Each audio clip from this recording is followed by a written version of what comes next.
SC. Verma sound wave का numerical 31. Two speakers S1 and S2 driven by the same amplifier are placed at y is equal to 1 meter and y is equal to minus 1 meter.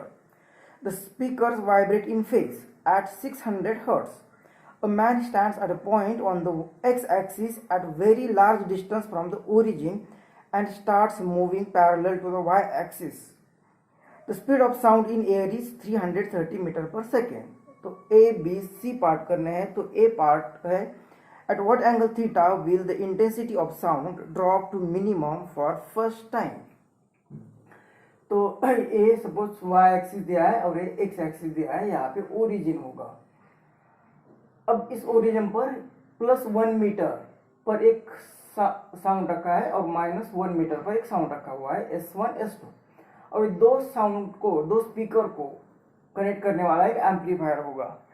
एक ही amplifier दो speaker को connect कर रहा है. इसका मतलब यहाँ से जो ये सोर्स होगा साउंड का, और इस एक ही सोर्स है. यहाँ से जो साउंड आएगी, यहाँ से जो साउंड वेव आएगी, उसके लिए एक ही सोर्स है. मतलब यहाँ से जो वेव आने वाले हैं दोनों भी वो इन फेज रहेगी. अब ये दोनों वेव इन फेज है. और इस एक्स एक्सिस पर जो कि बहुत लार्ज डिस्टेंस पर है फ्रॉम ओरिजिन, यहाँ पे एक आदमी खड़ा हुआ है और ये आदमी सपोज यहाँ पे सेंटर पे है, इस लाइन एक्स एक्सिस पर है. तो यहाँ से जो वेव आएगी, यहाँ से जो वेव आएगी, दोनों इन फेज है, सेम ट्रैवल डिस्टेंस कर रहे हैं. तो इसे मैक्सिमम साउंड सुनाई देगा. अब ये आदमी क्या करेगा, वाई एक्सिस को पैरेलल, तो ये वाई एक्सिस लिया तो इस साइड में या इस साइड में वो चलेगा. तो जब ये जा रहा है तब कुछ डिस्टेंस उसने ट्रैवल किया. सपोज यहाँ पे डिस्टेंस ट्रैवल किया, तो यहाँ पे इस साउंड, इस स्पीकर से एक वेव आएगी और इस स्पीकर से एक वेव आएगी. तो इनिशियली यहाँ पे था तो दोनों डिस्टेंस ट्रैवल सेम कर रहे थे, लेकिन अब यहाँ पे डिस्टेंस अलग अलग है. तो जैसे यहाँ पे चल रहा है तो हर पॉइंट पर अलग अलग ये वेव डिस्टेंस ट्रैवल कर रही है. तो कई जगह पे ये वेव फेज में रहेगी, कई जगह पे वो आउट ऑफ फेज में रहेगी. तो यहाँ पे कुछ जगह पे मैक्सिमम साउंड सुनाई देगा, कुछ जगह पे मिनिमम साउंड सुनाई देगा. हमारा क्वेश्चन है कि कहाँ पे मिनिमम साउंड सुनाई देगा. और वो अब बहुत सारी जगहों पे वहाँ पे मिनिमम साउंड सुनाई देगा, लेकिन हमें बोला कि फर्स्ट टाइम मिनिमम साउंड कहाँ पे सुनाई देगा. तो मिनिमम साउंड मतलब क्या कि वहाँ पे वेव जो आ रही है वो आउट ऑफ फेज आ रही है, मतलब डिस्ट्रक्टिव इंटरफेरेंस वहाँ पे हो रहा है. तो यहाँ पे मिनिमम साउंड इंटेंसिटी चाहिए. मिनिमम इंटेंसिटी का मतलब है कि वहाँ पे डिस्ट्रक्टिव इंटरफेरेंस है. डिस्ट्रक्टिव इंटरफेरेंस मतलब कि यहाँ वहाँ पे दो वेव जो जाने वाली वो आउट ऑफ फेज है. और आउट ऑफ फेज मतलब इनके बीच में जो पाथ डिफरेंस होगा, इनके बीच में जो पाथ डिफरेंस होगा वो और इंटीग्रल मल्टीपल ऑफ लैम्बडा होगा. और इंटीग्रल मतलब 2n+1 लैम्बडा बाय 2 इतना पाथ डिफरेंस होगा. लेकिन हमें बोला है कि फर्स्ट टाइम, तो फर्स्ट मिनिमम इंटेंसिटी फाइंड करनी है. फर्स्ट मिनिमम इंटेंसिटी के लिए हम n के जगह पे 0 पुट करेंगे. तो ये पाथ डिफरेंस जो है, ये पाथ डिफरेंस आ जाएगा. यहाँ पे 0 पुट करेंगे तो ये आएगा लैम्बडा बाय 2. तो फर्स्ट मिनिमम के लिए पाथ डिफरेंस होना चाहिए लैम्बडा बाय 2. अभी पाथ डिफरेंस कितना है, तो ये S1 से सपोज ये पॉइंट यहाँ पे पर्सन जो है वो P पॉइंट पर है, तो ये S1 to P come distance है और इसे ज़्यादा डिस्टेंस ट्रैवल करना पड़ रहा है. तो ये डिस्टेंस माइनस ये डिस्टेंस. अब यहाँ पे हमें बोला है कि एंगल फाइंड करो, where the intensity theta. Angle के फॉर्म में हमें लिखना है. पहले हमने पार्ट डिफरेंस फाइंड किया था, कितना मीटर कितना सेंटीमीटर है. अब यहाँ पे एंगल के फॉर्म में देना है. तो यहाँ पे ये जो वेव यहाँ से आ रही है और ये जो वेव यहाँ पे आ रही है, इनके बीच में जो पार्ट डिफरेंस होगा वो कितना होगा, S2 minus S2P minus S1P. अब यहाँ से अगर हम नॉर्मल ड्रॉ करते, यहाँ से अगर हम नॉर्मल ड्रॉ करते तो इस केस में ये जो लेंथ होगी वही इतनी लेंथ होगी. मतलब ये दो वेव में S1P और S2P में जो पार्ट डिफरेंस होगा एक्चुअली वो यह इतना पार्ट डिफरेंस होगा. ये नॉर्मल के बाद ये जो भी साउंड वेव होगी यहाँ से इस सेम डिस्टेंस होगा. यहाँ से जितना डिस्टेंस है वहाँ से इतना डिस्टेंस है. तो पाथ डिफरेंस जो होगा ये, तो सपोज इस पॉइंट को नाम देते S1 S2 M, तो पाथ डिफरेंस जो होगा एक्चुअली वो होगा S2 M इस फिगर में, और ये होना चाहिए λ/2।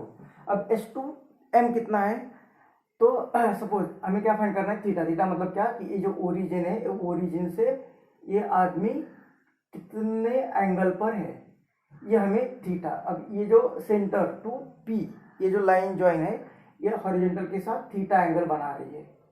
तो अगर ज्योमेट्री यूज करते हैं, सपोज ये जो लाइन है यहाँ पे, इस लाइन को, अब ये जो लाइन है इसे ए परपेंडिकुलर, और ये जो लाइन है इसे ए परपेंडिकुलर, इसका मतलब यहाँ जो एंगल है, यही एंगल यहाँ पे होगा थीटा।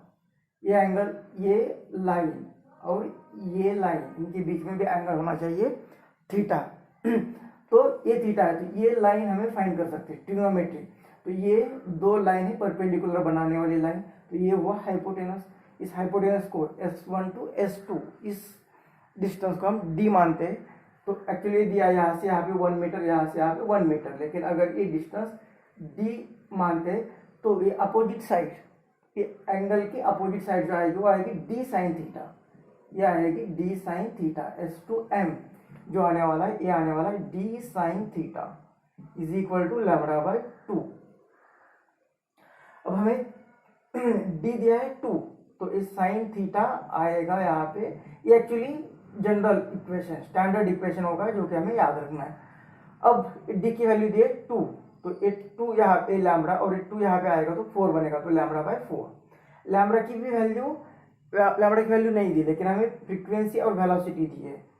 तो जैसे कि v is equal to n lambda, तो हमें लैम्ब्डा चाहिए तो v/n, तो यहाँ पे v/n रख देते, और ये 4 है, तो साइन थीटा कितना बनेगा, साइन थीटा, यहाँ पे v की वैल्यू, तो इस इक्वेशन से sine theta is equal to v की वैल्यू दिए 330 मीटर पर सेकेंड, और n फ्रीक्वेंसी दिए 600, और ये इंटू 4, तो ये साइन थीटा कितना आएगा, तो 311 और ये 320, तो साइन थीटा आ रहा है 11/80। तो 11 को 80 से करेंगे तो 0 पॉइंट, मतलब वो एंगल बहुत ही कम आ रहा है। कम आ रहा है का मतलब कि फॉर स्मॉल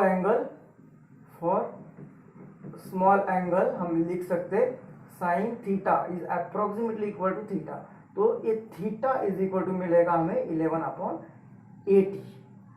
अब ये आएगा रेडियन में, इसे अगर कन्वर्ट करना है डिग्री में तो थीटा इज इक्वल टू 1180, और इनको मल्टीप्लाई करना पड़ेगा 180/पाई से, तो पाई मतलब 20 पाई से, मतलब ये थीटा इज इक्वल टू 1180, और ये 180, और पाई की वैल्यू थे 22/7, तो 11 ये 2 जा, और ये 290, ये 0 भी इधर चला गया, तो थीटा आ रहा है 7 जा,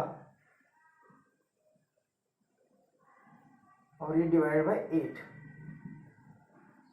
तो थीटा मिलेगा हमें 8 7 जा 56, 8 7 9 जा,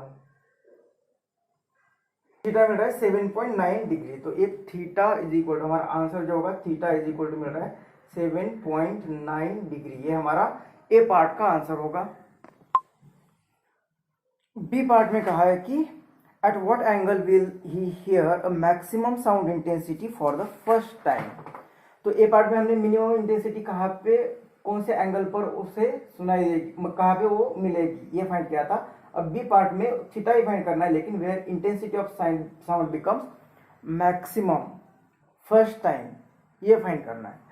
तो मैक्सिमम के लिए, मैक्सिमम इंटेंसिटी का मतलब कि वहां पे, मैक्सिमम इंटेंसिटी का मतलब वहां पे कंस्ट्रक्टिव इंटरफेरेंस हो रहा है, कंस्ट्रक्टिव इंटरफेरेंस। अब एक कंस्ट्रक्टिव इंटरफेरेंस मतलब ये कब बनता है, उसके लिए कंडीशन क्या है कि यहाँ से जो यहाँ पे वेव आ रही और यहाँ से यहाँ पे जो वेव आ रही दोनों इन फेज है, और यहाँ पे भी वो फेज में रहेगी, क्रस्ट क्रस्ट ट्रप ट्रप मिल रहा है, मतलब दोनों इन फेज होगी, दोनों इन फेज है। मतलब एक कब होता है जब पाथ डिफरेंस उनके बीच में जो होता है वो इंटीग्रल मल्टीपल ऑफ लैम्ब्डा होता है। अब हमें यहाँ पे हर एक एन लैम्ब्डा के बाद पास वहाँ पे मैक्सिमम इंटेंसिटी मिलेगी, लेकिन हमें बोला है कि for first time first maxima, तो फर्स्ट मैक्सिमा के लिए हम n इज इक्वल टू, एक तो यहाँ पे मिलेगा n is equal to 0 put किया तो यहाँ पे मिलेगा। अब इसके बाद ये आदमी वॉकिंग करने लगा है along parallel to the Y axis, तो उसके बाद इसके बाद पहला जो मैक्सिमम मिलने वाला है, सपोज ये पॉइंट पी लिया हमने, तो ये n इज इक्वल टू 1 रखते हैं, तो पाथ डिफरेंस वहाँ पे होगा लैम्ब्डा। अब पाथ डिफरेंस कितना, तो पाथ डिफरेंस अभी देखा कि एक्चुअली यहाँ पे परपेंडिकुलर निकालने के बाद ये दोनों लेंथ सेम होगी, मतलब ये पाथ डिफरेंस एक्चुअली ये रहेगा, और हमने ज्योमेट्री डिस्कस की तो ये आ रहा था डी साइन थीटा, तो मतलब ये पाथ डिफरेंस रहेगा D sine theta is equal to lambda. तो ये actually path difference is equal to N lambda, ये कंडीशन हमें याद रखनी है। ये जब वेव ऑप्टिक्स करते हैं हम, तो वेव ऑप्टिक्स में भी यही है, यहाँ पे सिर्फ साउंड वेव मतलब ये लॉन्गिट्यूडनल वेव होगी, वहाँ पे ट्रांसवर्स वेव होगी, सेम कंसेप्ट वहाँ पे भी यूज करने हैं। तो ये याद रखना है। तो D sine theta is equal to lambda, D कितना है 2 दिया हुआ है, तो ये sine theta is equal to lambda upon D, D की वैल्यू है 2 क्योंकि यहाँ से 1 और यहाँ से 1, डी लिया है हमने दो सोर्सेज के बीच का डिस्टेंस, तो ये आएगी 2 मीटर। और लैम्ब्डा हमने फाइंड किया था, लैम्ब्डा यहाँ पे दिया है लेकिन वेलोसिटी अपॉन फ्रीक्वेंसी दी है, और ये 2, तो ये साइन थीटा लिख सकते हैं हम, sine theta is equal to velocity दिए 330 मीटर पर सेकेंड, फ्रीक्वेंसी दी है 600 और ये 2, तो ये 3 11 और ये 3 2 20, तो साइन थीटा कितना आ रहा है, साइन थीटा मिल रहा है हमें 11/40। तो ये एंगल भी बहुत स्मॉल है, इसे भी डिवाइड करते हैं तो ये भी 0 पॉइंट आएगा, मतलब स्मॉल एंगल है। तो फॉर स्मॉल एंगल के लिए हम बोल सकते हैं कि साइन थीटा जो होगा it is approximately equal to theta, तो इसे लिख सकते हैं हम थीटा इज इक्वल टू 11/40, लेकिन ये आएगा रेडियन में। अगर हमें इसका कन्वर्जन करना है डिग्री में, तो हमें मल्टीप्लाई करना पड़ेगा, थीटा इज इक्वल टू ये आएगा रेडियन में, तो 40 इंटू 180 डिवाइडेड बाय पाई, पाई की वैल्यू 22/7, तो ये 11 2 जा और ये 2 9 जा, तो थीटा आ रहा है 9 7 जा 63 और ये डिवाइड बाय 4, तो एक थीटा आ रहा है 4 1 जा 4, 2 23 4 5 जा 20, तो 3 तो 30 तो 4 जा 28 टू इतना, मतलब ये थीटा आ रहा है इक्वल टू 60 डिग्री। तो सी पार्ट में हमें बोला है कि if he continues to walk along the line how many more maxima can he hear. तो बी पार्ट में हमने किया कि आदमी यहाँ से जा रहा था तो किसी 16 डिग्री पर यहाँ पे एक मैक्सिमा मिल रहा है, लेकिन वो यहाँ पे रुका नहीं, वो कंटिन्यूसली आगे चल रहा है, तो इसके बाद उसे कितने मैक्सिमा और मिलेंगे। तो हमें मैक्सिमा फाइंड करना है, तो मैक्सिमा के लिए जो कंडीशन होती है कि पाथ डिफरेंस जो है is equal to N lambda, path difference जो होता है वो होता है integral multiple of wavelength. Path difference इस केस में हमने देखा कि वो डी साइन थीटा से लिखते हैं हम, D sine theta is equal to N lambda, एक स्टैंडर्ड कंडीशन है फॉर कंस्ट्रक्टिव इंटरफेरेंस या फॉर मैक्सिमम इंटेंसिटी। अब एक कितने एन मतलब इंटीजर की कितने और नंबर ऑफ इंटीजर की वहां पे उससे मैक्सिमम मिलने वाला है, तो कितने ऐसे एन हो गए, तो डी की वैल्यू यहाँ पे 2 है, और sine theta is equal to N, lambda की वैल्यू हमने फाइंड की थी वेलोसिटी अपॉन फ्रीक्वेंसी से, तो ये आई थी 11/20। तो कितने एन मिलने वाले हैं, तो हमें कितने चाहिए, मैक्सिमम कितना एन मिलेगा उसे। तो कंटिन्यूस वॉकिंग तो कहाँ तक जा सकता है, तो इन्फिनिटी तक जा सकता है। तो एट इन्फिनिटी क्योंकि वहाँ पे उन्होंने कुछ कहा है कंटिन्यूस वॉकिंग, तो इन्फिनिटी तक वो अगर चला जाएगा, तो यहाँ पे एक सोर्स है, यहाँ पे एक सोर्स है, क्योंकि इन्फिनिटी से कंपेयर करेंगे तो ये S1 और S2 का डिस्टेंस बहुत ही कम मिलेगा। ये जो D हमने लिया था, जिसे कहा था कि वेरी वेरी लार्जर, तो वो भी इन्फिनिटी से कंपेयर करेंगे तो वो भी कम आएगा, और ये ऐसा कुछ इन्फिनिटी होगा। सपोज इस इन्फिनिटी को यहाँ पे ले लिया, तो यहाँ से जो डिस्टेंस है और यहाँ से जो डिस्टेंस है ये लगभग सेम ही आएगा, मतलब इनके बीच में पार्ट डिफरेंस जो है, ये पार्ट डिफरेंस यहाँ पे इतना ही आएगा जो कि 2 मिलीमीटर है। तो इस तरह से भी यहाँ पे 2 मिलीमीटर लेके हम एन फाइंड कर सकते हैं, या दूसरा क्या बोल सकते हैं कि एट इन्फिनिटी पे ये जो थीटा एंगल रहेगा, एट इन्फिनिटी पर ये थीटा एंगल जो रहेगा, जैसे जैसे ऊपर चला जाएगा ये जो एंगल, ये जो लाइन एंगल बना रही, यहाँ पे वो बढ़ेगा, यहाँ पे बढ़ेगा, यहाँ पे बढ़ेगा, इन्फिनिटी पर वो एंगल बनेगा 90, इन्फिनिटी पर थीटा बनेगा 90। तो साइन 90 कितना आएगा 1, और ये आएगा यहाँ पे 2 is equal to N into 11/20।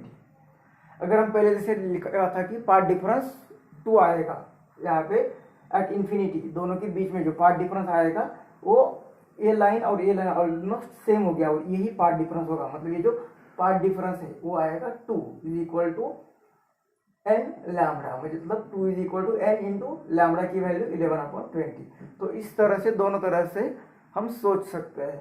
अब एन फाइंड करना है, तो एन कितना आ गया, तो ये 20 यहाँ पे चले जाएगा, तो 40 डिवाइड बाई 11, तो इसे डिवाइड करेंगे तो 3, और ये 33 40 में से गया तो ये 7, तो 70, तो ये 6, तो इतना आएगा, n इज इक्वल टू आएगा 3.6। तो ये इंटीजर मल्टीप्लाई है, तो n की वैल्यू आएगी 3, मतलब यहाँ पर उसे मैक्सिमा मिलने वाला है n इज इक्वल टू 3 तक, मतलब जैसे कि n इज इक्वल टू 0 यहाँ पे मैक्सिमम मिलने वाला है, n इज इक्वल टू 1 जो हमने फाइंड किया कि पहला मैक्सिमा कहाँ पे मिल रहा है, इसके बाद n इज इक्वल टू 2 पर भी मैक्सिमा मिलने वाला है, n इज इक्वल टू 3 पर भी मैक्सिमा मिलने वाला है, तो यहाँ तक ही उसे मैक्सिमा मिलने वाला है, यहाँ तक ही मैक्सिमा मिलने वाला है। हमारा क्वेश्चन क्या है कि हाउ मेनी मोर, क्योंकि बी पार्ट में हमने फाइंड किया कि पहला मैक्सिमा कहाँ पे मिलने वाला है, तो हमें मिला 60 डिग्री पर। अब ये कंटिन्यूस वॉकिंग, मतलब इसके बाद वो वॉकिंग कर रहा है, तो इसके बाद कितने मैक्सिमम मिलने वाले, तो ये 2 मैक्सिमम मिलने वाले हैं। तो ये पहला तो हमने फाइंड किया बी पार्ट में, और उसके बाद और मोर कितने मैक्सिमम मिलने वाले, तो उसे 2 और मैक्सिमा मिलने वाले हैं।